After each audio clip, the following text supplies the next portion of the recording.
If you're in a rush, I've provided some timestamps below. Please feel free to click through, find the answers, get in, get out, get back to streaming. And if this has helped you, comment thank you below. That way I know the timestamps are helping out.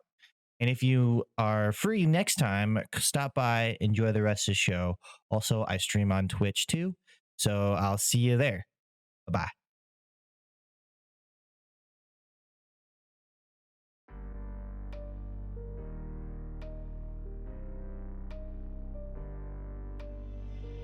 Hey, what is up, everyone? I am the Asian Slick Slayer on Twitch.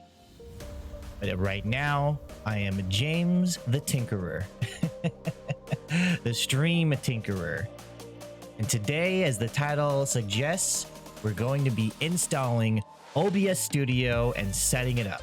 Now, the reason I'm using OBS Studio over console streaming, that's where I came from, is because I want some cool overlays, right? So not only could I have this set up right now with like the green screen and everything, but I could also have cool transitions, right? Boom. That's another reason why I use this over Streamlabs OBS, is because I could use plugins, right? Also, what I noticed with Streamlabs OBS is it seems to work my PC a little harder than I should. And that app is a great app to start on because it has a lot of resources within it to kind of get you going, get you a professional looking stream. But I've been streaming for 3 years now and I know what I want. I have my overlays, I have everything that I need. So I kind of wanted to streamline my streaming software and use other apps to support the stream. And what I did was I used OBS Studio, have the stream setup I want, and this way my PC isn't being overworked. It just seems to run a lot smoother now that I'm on OBS Studio than Streamlabs OBS. Also, OBS Studio's the basic program, right, that Streamlabs is built off of. So you're going to get updates first when you're using OBS Studio. Stream Elements, they have to or Streamlabs, they have to make it for their application, and then you get the updates. So that's why I use OBS Studio. Let's get to setting it up. So you're going to go to obsproject.com, click your preferred setup. I'm Windows, so I'm going to go ahead and set that up. Get it download. Now, once it's downloaded, I'm going to install it. Hopefully, this is shows a fresh install, because what I've noticed is on brand new installs, it'll actually kind of help you set up how you're going to use this application. It'll either ask if you're streaming, recording, or mainly using it for like a video call or something. So but I've already installed it on my PC, even though I've deleted and stuff, so it may not show you those prompts on this video. But here's hoping. All right, it did show a brand new install. Cool.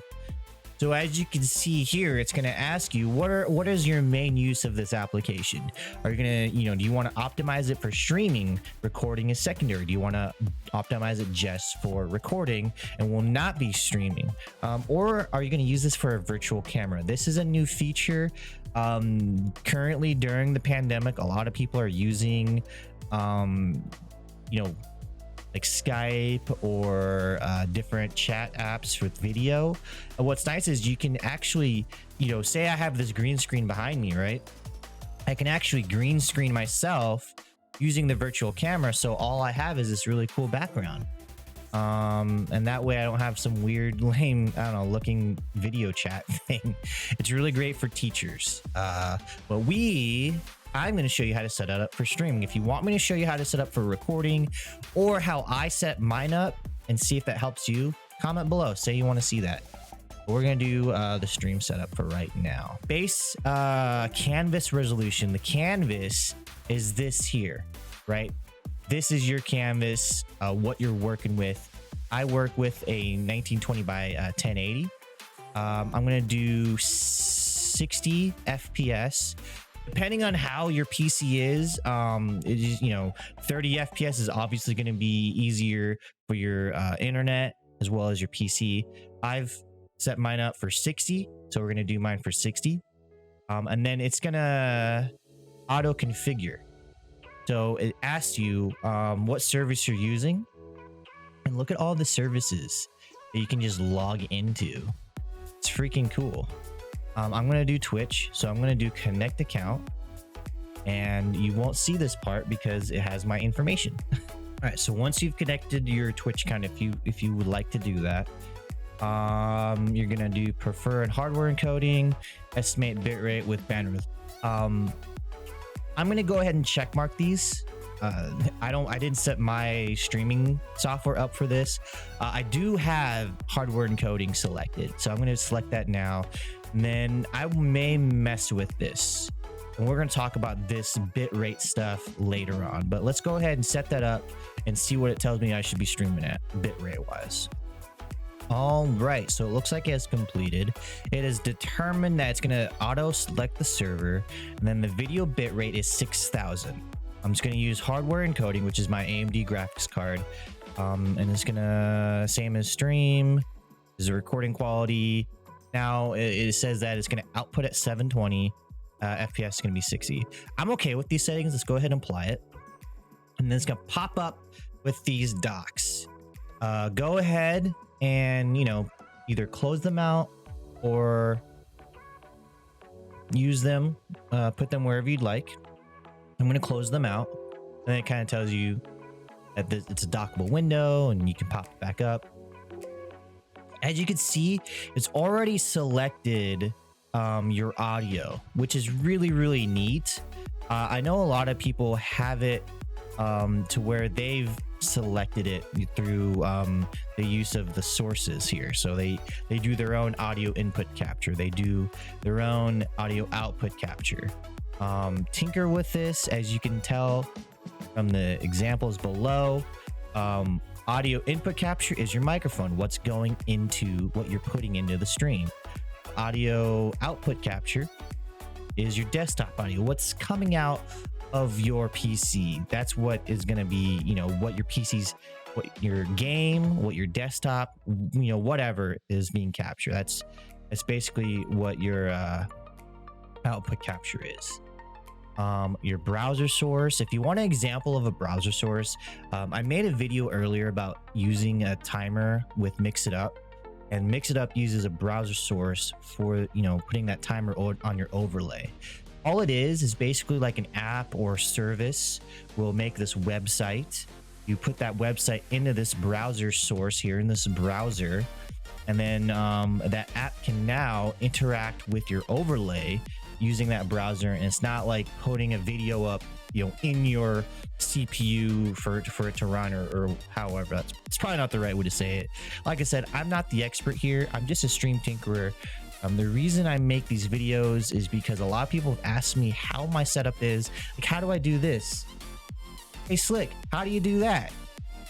I'll tell you. And then I spend like 10 minutes while I'm playing a game trying to figure out how to say it. But at least this, I'm hyper focused on helping you all through a video, and hopefully this helps people.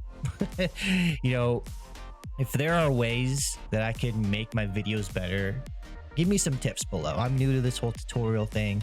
Help me out.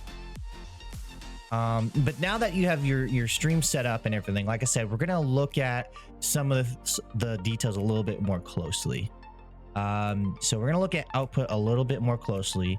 There's different views that you can do. This is the simple view. Your bitrate, your encoder, so on and so forth. And you have the advanced.